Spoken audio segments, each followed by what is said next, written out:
There's already sap running down Oh, look at this. Look at it going in.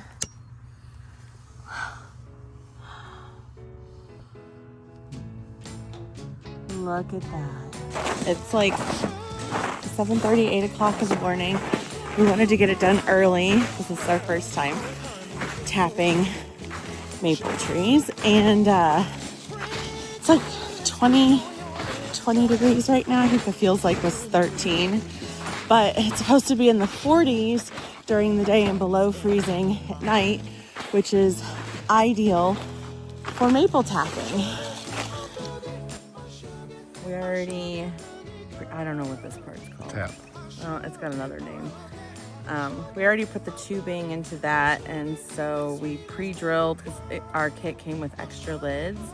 So we pre-drilled with a, what size bit did we use? 3/8. A 3/8 bit so that it would fit the tubing nice and snug into there. And then that just screws down so it's a nice airtight sealed system that buggies aren't getting into. I think should be good.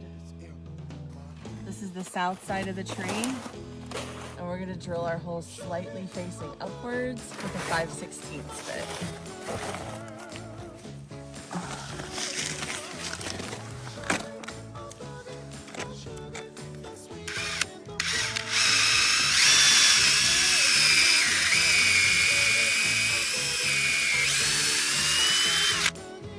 We couldn't find our mallet, so.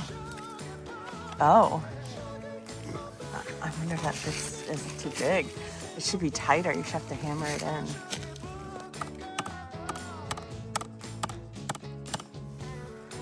All right.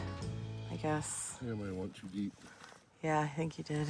We only have 5 sugar maples. Those 3 are all sugar maples, but we have several silver maples, which is what this one is, which they will also give you maple syrup. They just have a lower sugar content. So we're just gonna do 1 silver maple right now, and then kind of evaluate if it's worthwhile or if we should just be doing the sugar maples. So everything that we read and saw said use a 5/16 drill bit.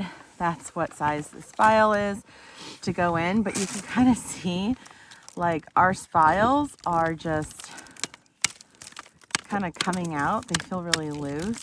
So we're not sure if these are going to stay in well. You can always tap with a smaller drill bit at another time, but we'll see how it works. And if this gets heavy, it might start pulling on the spile and pop it out, or the sap might just pour out from around it.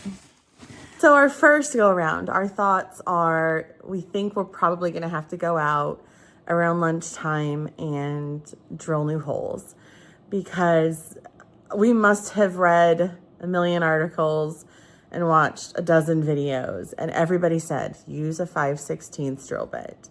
We definitely did do that, but at least for the kit that we got, which was really highly reviewed on Amazon, the spiles just like they slid in and out. We tried to not drill too deep so that they could go in. And the silver maple, we actually couldn't. You had the spile, because it's plastic, just bent if we hammered it at all. So maybe silver maples need the metal spiles.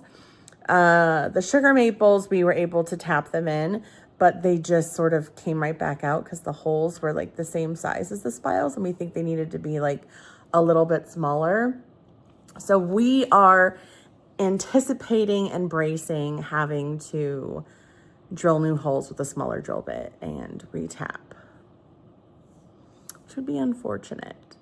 But the temperatures are perfect right now. There's snow everywhere, but we have highs in the low 40s and lows in the low 20s at night. So that's perfect weather from what I've read, because you want above freezing during the day so that the sap will flow, and below freezing at night. So I'll keep you posted on the status of it.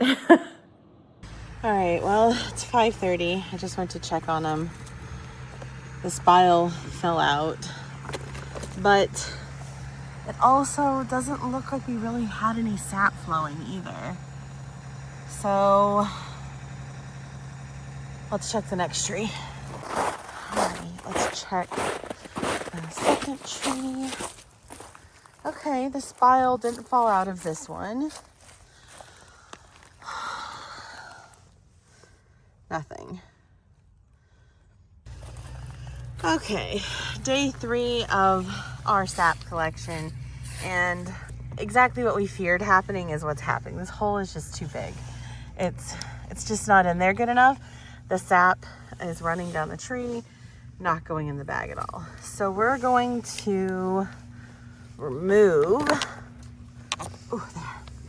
Oh wow, see, and the tip of our spile looks like it was jammed in. So what we're gonna actually do, all that, is we're using a smaller drill bit this time, and we're going deeper.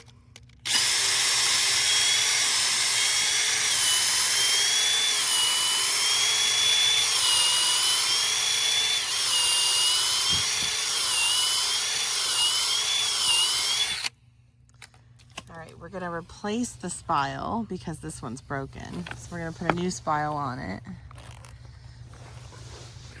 And the reason we went deep with it is so that we can leave a little bit of headspace so that the sap can actually puddle in front of the spile. So if you kind of look that way, we think if we're pounding it in and it's up against the wood, there's just not enough room for the sap to get in there. There's already sap running down Oh, look at this. Look at it going in. Look at that. So, all those people saying use a 5/16 bit. Wrong. Wrong. Incorrect. This one, working great. Going right in our bag.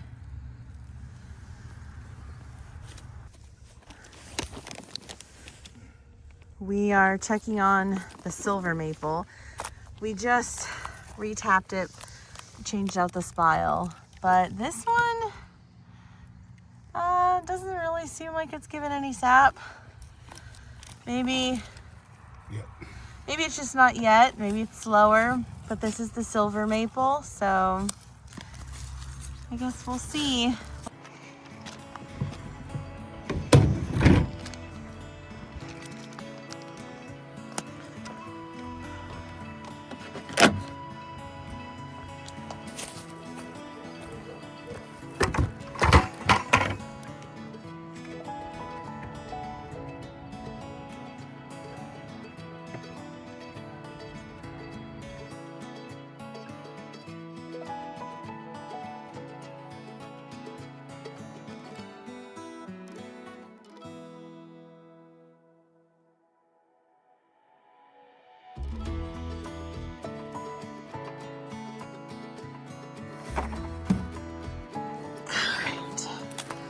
Next tree. This one's double tapped. Oh, wow. We've got about a gallon in that one and a gallon and a half in this one. Still clear, still looking good. All right, those 2 bags have now been emptied. I'd say we have a solid 4 gallons in here already. Let's keep going. This tree is double tapped as well. Obviously we have one doing quite a bit better than the other. This one's got about a gallon and a half. This one maybe a little under a gallon. All right, so now we have 2 buckets filled up, I'd say to about 4 gallons each. So we've collected 8 gallons from 4 trees. Now we're getting ready. I saved the best for last. Our heaviest producer is the last one. Let's go check it. Well, walking up to this one, I'm gonna take a guess and say it's full, given that we look like we are overflowing. Yeah, this tree, Old Faithful, she really delivers a lot. It's a 5 gallon bucket. switch it out for this empty bucket. Well,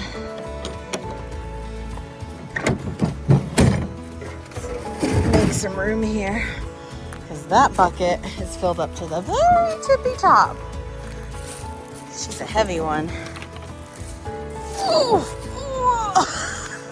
Definitely more than 5 gallons in that one. So we got 4 gallons. I'm gonna say 5.5 gallons. So we've got 8, 5, 13.5 gallons for today. Wow, it was a good day. Yesterday, I didn't bring these up to the house. I didn't have the side-by-side with me. But we had 5, 6, 7, 8, 9 gallons. And 13 today. Some really productive couple days.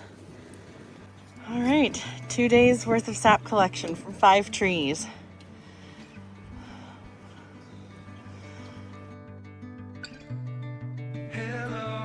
We spent the next 5 weeks harvesting and boiling down every single day. The ratio for making maple syrup is about 40 to 1, so there's a lot of boiling to do. We definitely planned to boil outside, obviously. The wood-burning stove I got was too small. We just had this giant canning stock pot. It really wasn't the right thing. So in the end, the sap was flowing, our buckets were filling. We just had to boil it down. Did we make mistakes throughout this process? Absolutely, yes, we did. But we also had a lot of fun, and we learned a lot about the process. So I would still say I'm definitely excited to do it again next year. Brian and I both agreed we would call this a success if we got 1 gallon of maple syrup to have and share with our family when all was said and done.